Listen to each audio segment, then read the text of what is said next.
Welcome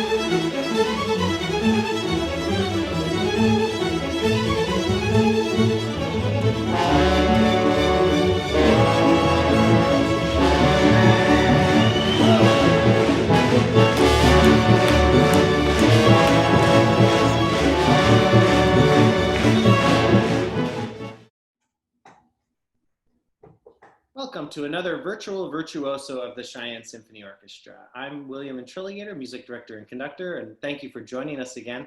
Today we're joined by one of our wonderful violinists, Ryan Foley. Welcome, Ryan.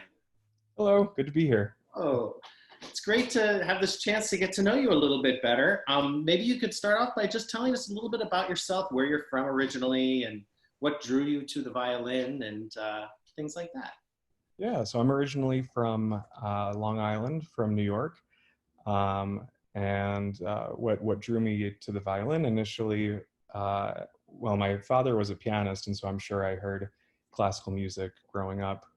And I also had a dream of something about clouds or something, and then I chose to start the violin when I was around 4.5 years old. Oh, wow. So the dream happened when you were that young, and Yeah. It had something to do with music and clouds of some kind? Something like that, yeah. Fascinating. I love that. You know, there are some beautiful pieces of music inspired by clouds. The most famous, perhaps, is the Debussy Nuage. Yeah, I was looking forward to, still looking forward to playing that someday. Yeah, we did that, but I think it was in the Cheyenne Symphony, we did it, gosh, it must have been before you joined the orchestra. Now, I want to get back to this thing about your dad playing piano, because a lot of us may have had a family member who played an instrument.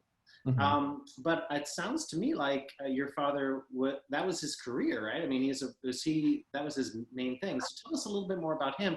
Also, because he's going to be joining you for one of the performances that we'll hear today. So tell us a little bit more about your dad a little bit, and then how, 4.5, wow, how it was starting violin at that age.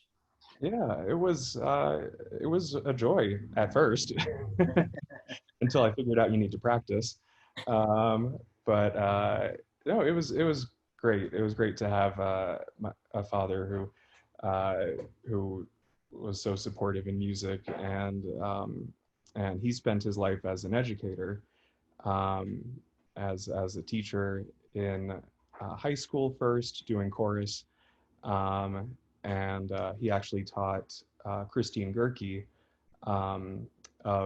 who just played Brunhilde at the Met, and so they still keep in touch. And then for the second half of his teaching career, he did elementary music. Oh, that's so great. And your parents are still in Long Island, is that right? Is that where you grew up? Yeah, in Stony Brook. Yeah. Oh, that's great. Yeah. So then where did music take you after that? And were there some seminal experiences in, your teenage years that made you want to continue with violin or something like that?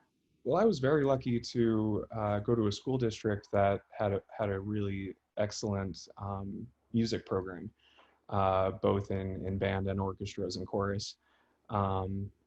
And so I think when I was around 12 or 13, I was lucky again to be introduced to Linda Sinanian, who was my teacher from around when I was 12 or 13 until I graduated high school. Oh. And she was excellent. I was also in the New York Youth Symphony with Paul Haas. Oh, an old friend of mine. Paul and I went to school together, and we know each other very well. That's so funny. Small world. Yeah. But that was such an amazing experience in Carnegie Hall, playing Mahler 6, Beethoven 5, Dvorak Cello Concerto with Carter Bray, playing Mahler's 9th Symphony, and it was amazing. Yeah, and that was on viola, actually. You're kidding? Oh, wow. Yeah. So you played both violin and viola in your teenage years? Do you still play both? I do. Yeah, not enough, but I do. That's fantastic. That's great. Why did you, I mean, you oftentimes hear about violists who started out as violinists, but I, I mean, I've known you as a violinist. I'm just curious, why did you also play the viola? Was there somebody needed a viola one day or something? Yeah, it's a marketable skill. Yeah. You know, there's lots of hungry violinists and not as many hungry violists. For whatever reason. Yeah, that's right. So then eventually you went to college and then you came out to the Front Range. Tell us a little bit about that. Fast forward to how you got to be where you are now. Yeah, I for whatever reason I needed to move far away from home. Well, it's great to So experience something different, right? absolutely, yeah, I try to do that a lot. Try new things, um, and I'm so happy that I moved out to Colorado. I've spent 6 years in Colorado, 3 in Boulder, 3 in Fort Collins, um, and I just feel so blessed to be to have had the experiences at CU Boulder first, getting a master's there, and then at CSU getting another master's um, there. So Wonderful. Who were your primary teachers at both of those universities? yeah, at Boulder it was Dr. Lena Bond first, and then Chaz Weatherby, Oh, and then at CSU it was Dr. Ron Francois. oh, of course, yeah. Actually, we just recently featured his wife with the orchestra. Oh, Solana, So yeah, I played the I Greek played in that concert. concerto with us. Yeah. Well, that's wonderful. So are you so you got a master's at CU. What was the degree you got at CSU? Was it an artist diploma? Is that what you said? Or Same degree.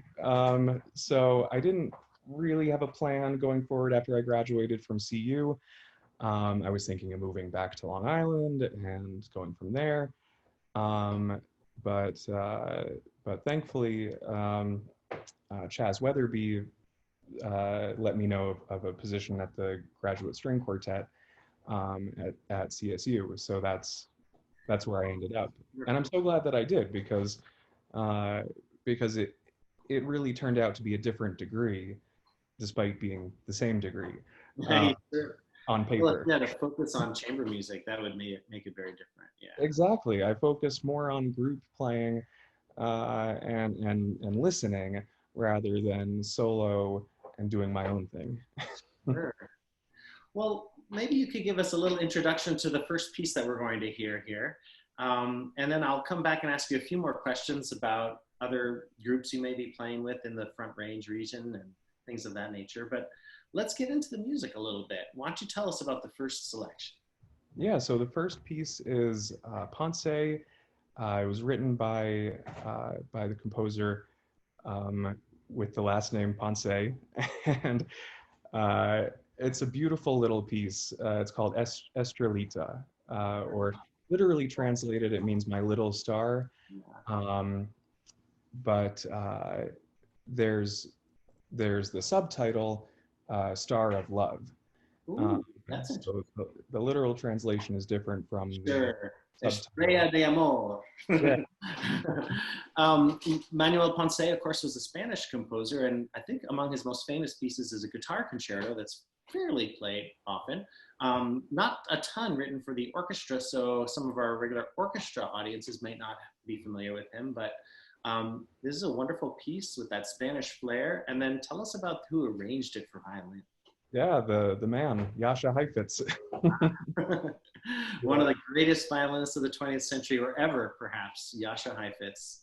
I think Um, are there some special, like, virtuoso tricks in this piece, some kind of special techniques or anything like that that our listeners should be aware of? oh, the the tricky part of this piece, I think, is the different keys that it can explore.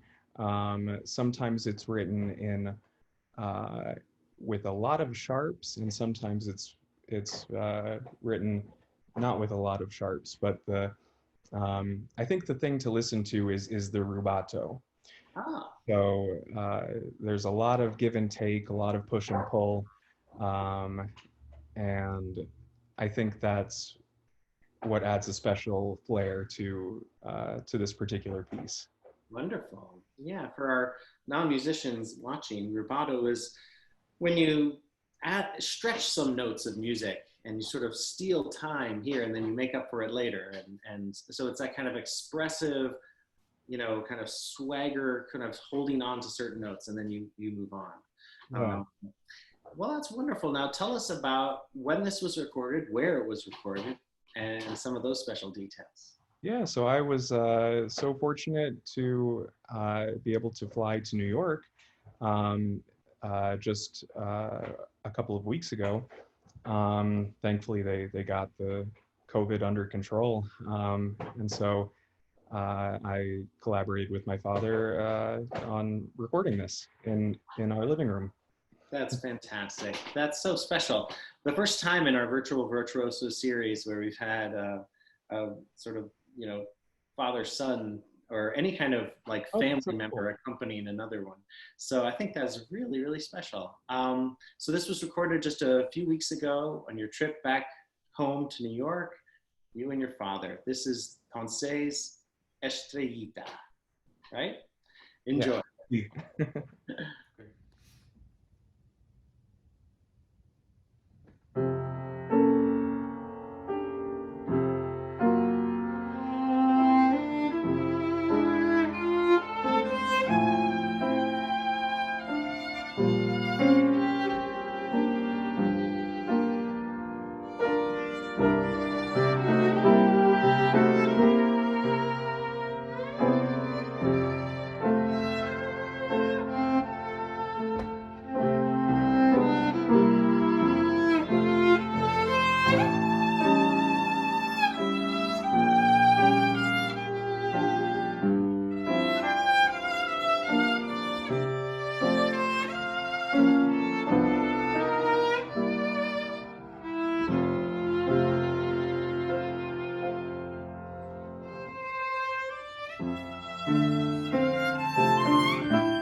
again, that was so special that you share that music making with your father. And I can't wait to hear it. I haven't heard it yet. So I want to say bravo in advance and thank you. I'll take it. Yeah.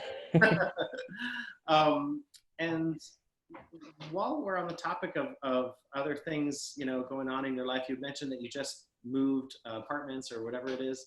And forgot to ask you earlier, do you play in other organizations in the Front Range, or is there something special that you love about Colorado in the Front Range or playing in Cheyenne? Well, I play in the Fort Collins Symphony. I also play in the Steamboat Springs Orchestra. But what I love most about Colorado is the diversity. And I mean, coming from Boulder with Gary Lewis to CSU with Maestro Kenny, and then Cheyenne with Maestro Intriligator, there really is a great diversity of personalities and characters, which I think is so beneficial to people who stick around. Oh, nice. And I know that I have benefited from it. Oh, that's great. Well, we have benefited in Cheyenne from having such wonderful schools of music nearby.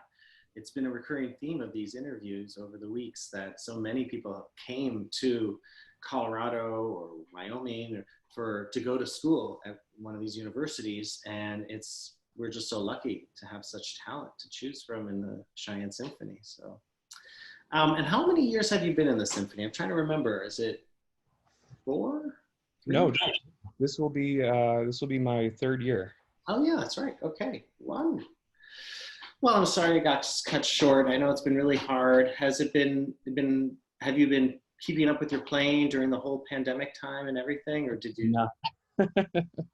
I'm gonna be brutally honest. I've been taking a little sabbatical, but that's okay. I mean, even at the high levels of performance, we have to be able to breathe and smell the flowers every once in a while.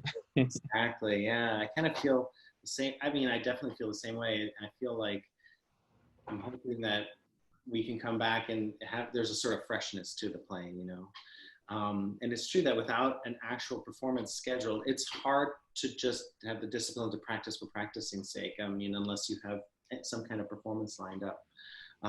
In the early days of the pandemic, I got into sort of a real depression, kind of funk. And even though piano isn't my main instrument, I just started playing piano a lot all day, and just to keep having some music making. It's tough. Now, tell us a little bit about this next piece you're going to perform for us. And this one is also by well, I shouldn't say also, because Ponce was Spanish, and this next composer is Latin American, right? Yeah, tell us about it. Yeah. So, I'm blanking. Piazzolla? Edit this, right? So, yeah. Piazzolla, right. Astor Piazzolla. He was the tango guy. Yes, exactly. Like Johann Strauss is the waltz guy. Piazzolla is the tango guy. He's the tango guy, exactly. So this piece, it was written as the history of the tango, and so it sort of goes chronologically from 1900, and then 1930, and then 1960, and sort of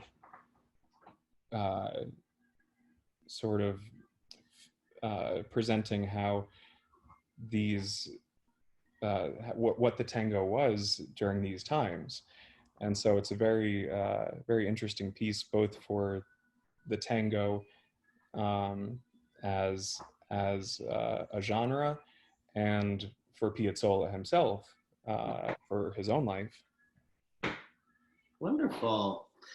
I find it interesting that as a violinist, you had your choice of so many different pieces to choose from, and you chose these special little gems that are not very well known, and can show off, some flair and so forth. Yeah.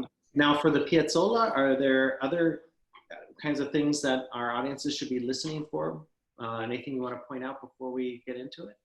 Yeah, again, it's the rubato. It's that like you said, giving time, or giving time and then taking time, or whatever time you take,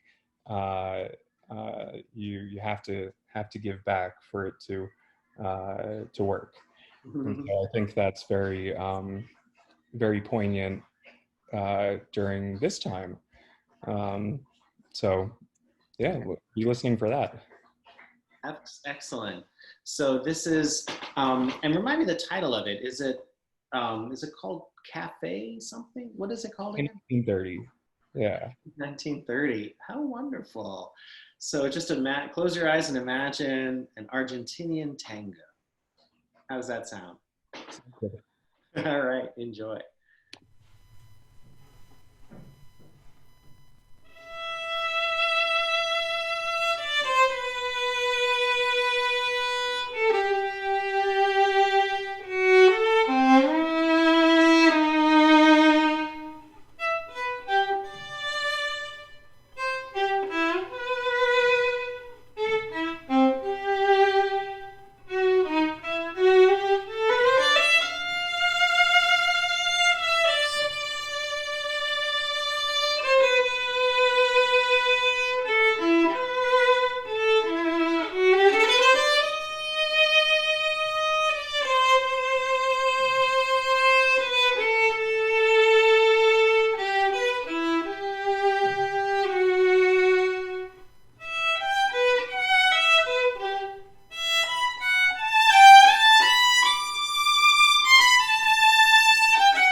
I also just wanted to mention how dancing has a big effect and a big impact, and how when I lived in Boulder, I went to a few events called Movement Mass, and that was like it's like this thing that they do on Sundays, where it's sort of like church, sort of like a spiritual type thing, and you just go in there and sort of move with people, and so that was very very powerful for me, especially because I sort of um, had like phobias around dancing, or like little trauma around dancing, and so that uh, that experience uh,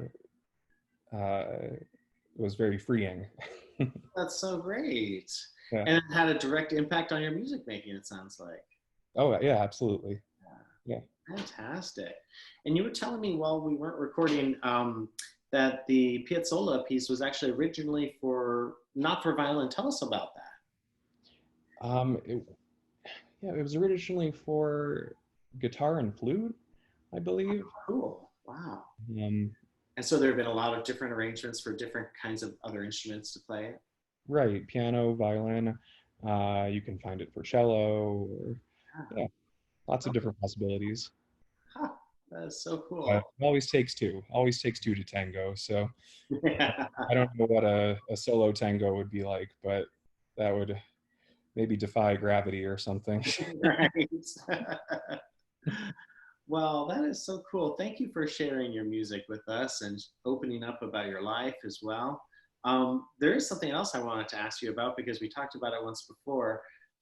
You have a favorite composer, and I wanted to ask you about that. Tell us about I do, yeah. Johannes Brahms, the uh,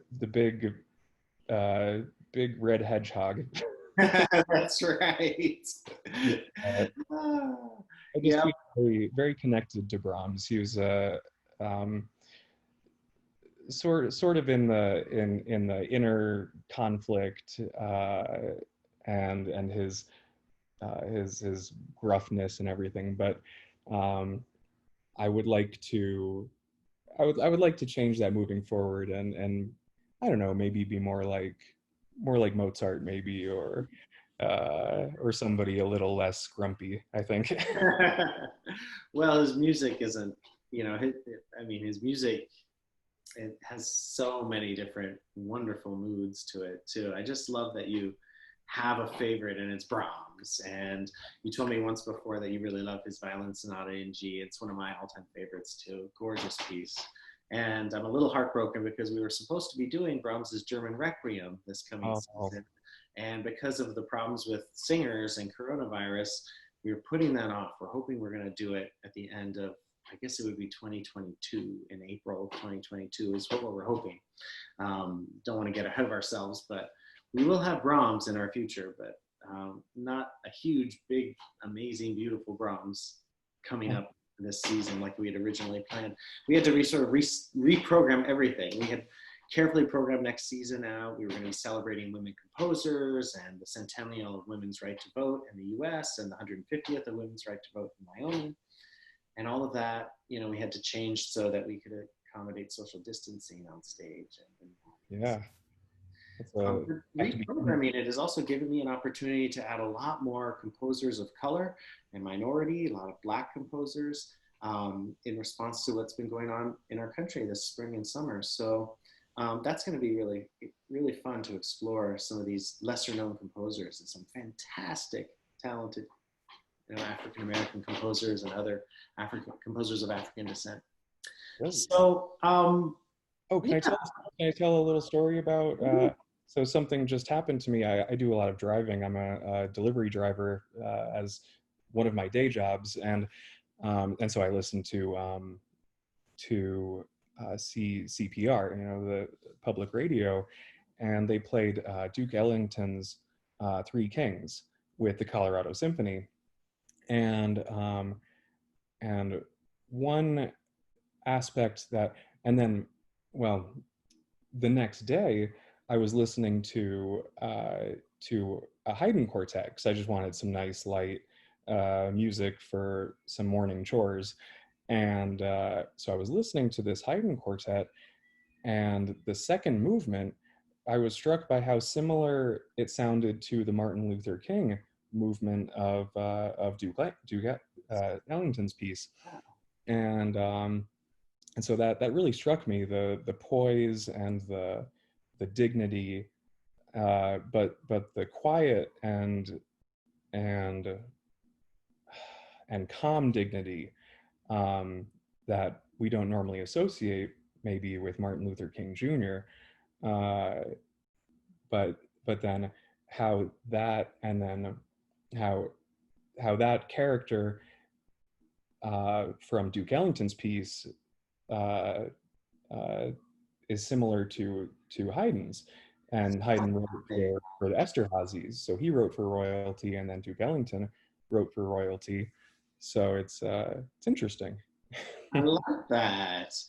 And I like it also because you, Ryan, have a sort of calm dignity, and Oh, it's thank you. a pleasure to be visiting with you about this. And it's so great to get to know you a little better. You know, I mean, too many times the players in the orchestra, you know, they never get a chance to tell their story, to let more of their personality out. And we certainly saw that today with your music making and stories of you know, your background and everything. So is there anything else you'd like to share with our audiences before we part? No, I just want to say thank you, and I'm glad to still be here, and still be here with the people who love the music as much as I do, and glad I'm sticking with it. Yeah, we're glad you're sticking with it too. Well, I'm hoping, are we going to see you at our upcoming concert with the Beethoven and Mahler that's coming up? I'll be there. Yeah. All right. I look forward to seeing you soon then. That's fantastic. Thank you so much, Ryan. This has been wonderful. And I can't wait to hear your performances. Again, we recorded this in advance, so I haven't heard it yet, and I'm very anxious to. Thank you so much. Sounds good. Thank you, Maestro. Yeah. On behalf of all of us at the Cheyenne Symphony Orchestra, thank you for tuning in again to all these virtual virtuosos on Tuesdays. And we hope to see you live very soon. If you can get one of the few places that we have tickets in the Civic Center. I mean, we're doing 2 performances so that we can accommodate more people, but instead of a hall that seats 1,500, we're only seating about 300 because of social distancing. But we're very excited to get back together and to get back to our music making. And thank you all so much for your support of the Cheyenne Symphony Orchestra. Bye-bye.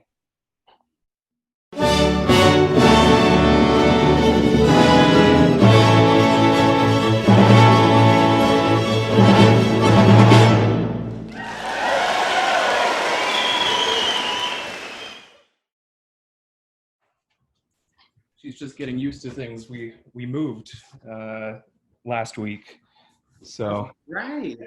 Wonderful. Here she is. Here's Honey. Hi, Honey. Oh, sweet. What's her name? Honey. Oh, Honey. Yeah, that's great. Is she a husky or different? Yeah. She's a Siberian Husky, we think. That's what the Larimer Humane Society said. Oh, that's so great. You have a rescue dog. Fantastic. Oh, she's sweet. Sometimes huskies can be so high strung, but she seems really relaxed. She's got that side of her, but we can keep up. That's great. How does she like your violin playing? It actually calms her because we got her when she was 8 weeks old, and so I would practice, and she would curl up at my feet when I was practicing, and so now I don't know what she thinks I'm doing though, because it might like sound like a wolf howl sometimes.